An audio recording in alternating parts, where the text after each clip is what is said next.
drone n'emmotoka eya Mark X entono sarunika awamu n'emmotoka ya poliisi Kabangali nga ziyingira mu kooti.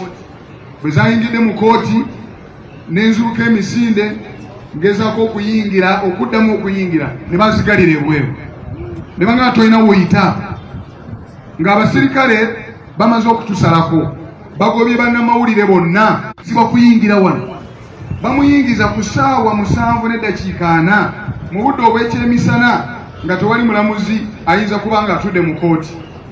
Ne bamuyingiza ne bamujja mu mmotoka eya saloon nga bamukwatiridde nga Eddie Mutwe tasobola kutambula yekka nga bamuwaniridde ayambadde nga bwe mwamulabye bamuyingiza mu kaduukulu aka kooti gye bakuumira abasibe abagenda okusomerwa emisango mu maaso g'omulamuzi.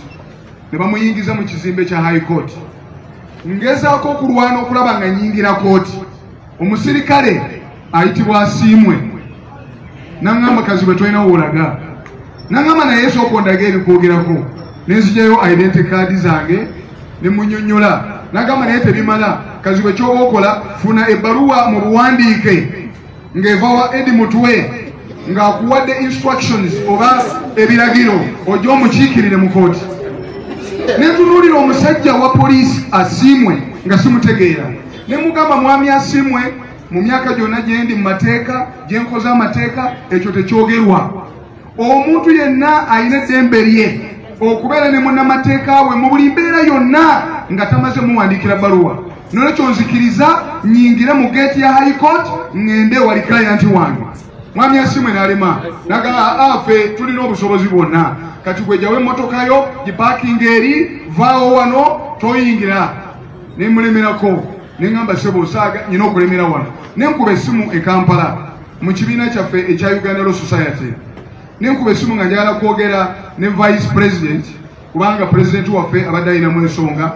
Nengezaako okumufuna naye nga simufuna ne njogera ne CEO nangaka tukubire abalamuzi oyingire mangu mu mwangu ddala nenfuna essimu y'omulamuzi nga maze okitegeera nti His Worship Kaiza yagenda okubeera mu nsonga zino. Nenkuba essimu ne mugamba bansibidde wabweru wa gate n'agamba no oteeka okuyingira era sigenda kusoma charge nga tonaba kuyingira.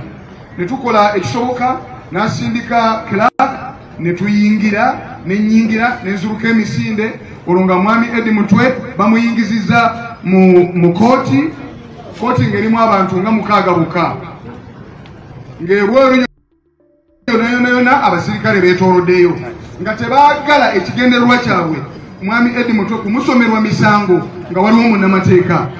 Nyingira mu kooti sanga Eddie Mutwe ali mu miranga akaaba tasobola kutuula bamutadde mu ke tuyita akaduukulu oba kewaliise witness box nga tasobola kutuula katebe wabula nga waliwo foomu nga yeebaseeko bwebasi.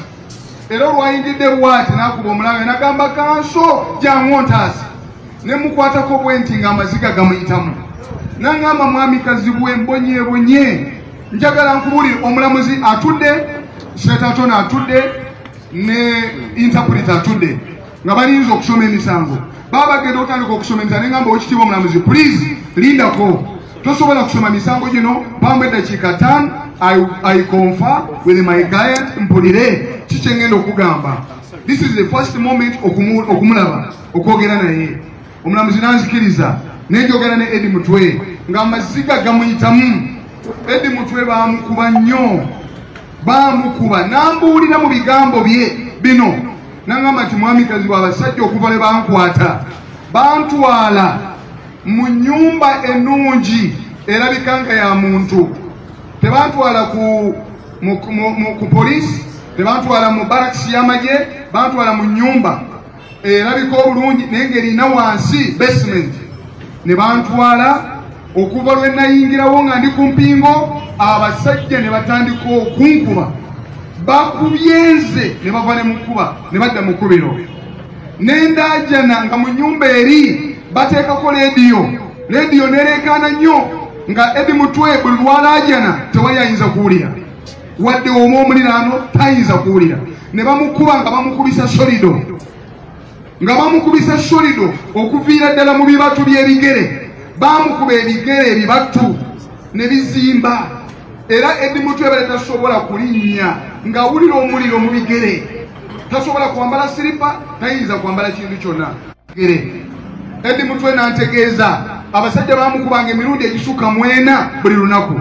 Bamuyira amazzi okuva waggulu ne bamuteeka mu kitaba eky'amazzi ne bamugyamu ne bamukuba ng'ababuuza ndaajana mu mbulira omusango gwe nazza, nga bamugamba tugenda kulaga essomo, nga tebamubuulira musango gwonna gwe yazza, naye nga bamugamba tugenda kuyigiriza essomo.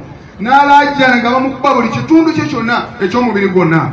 Bamukuba enkokola, bamukuba obukongovule, ng'ali ku mpingo, ne balinnya empingo ne zituuka okutuuka ku ggumba ly'omukono, ne ziyita mu nnyama, ne ziyuza ennyama y'emikono ku mpingo, ne zituukira ddala ku magumba, ng'alabira ddala bw'ati empingo zituuse ku magumba, naye ng'abamukuba balinnye n'engatto, balinnye ku mpingo zongerere ddala okutuuka ku magumba.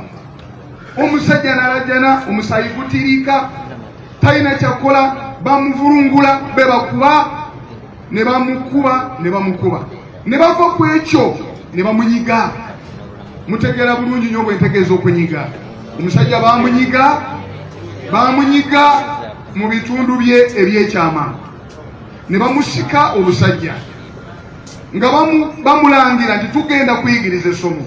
Omusajja anyigiddwa naga mwamikazi bwe banyiga, pulira buli wamu wonna wonna, buli kasuwa konna kaluma, nga talina ddagala, tebamuwa wadde ka panado,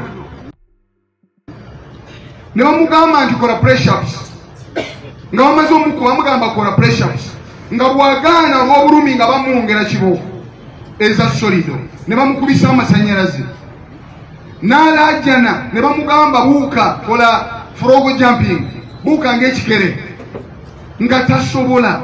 N'alaajana ne bamukuba, nga bamuddamu be bamukuba, nga bamugamba olina okukola, olina okukkiriza, olina okuba saluti, ebyo byonna bye mwawulira nti ng'alina okukubira saluti ekifaananyi eky'omuntu oyo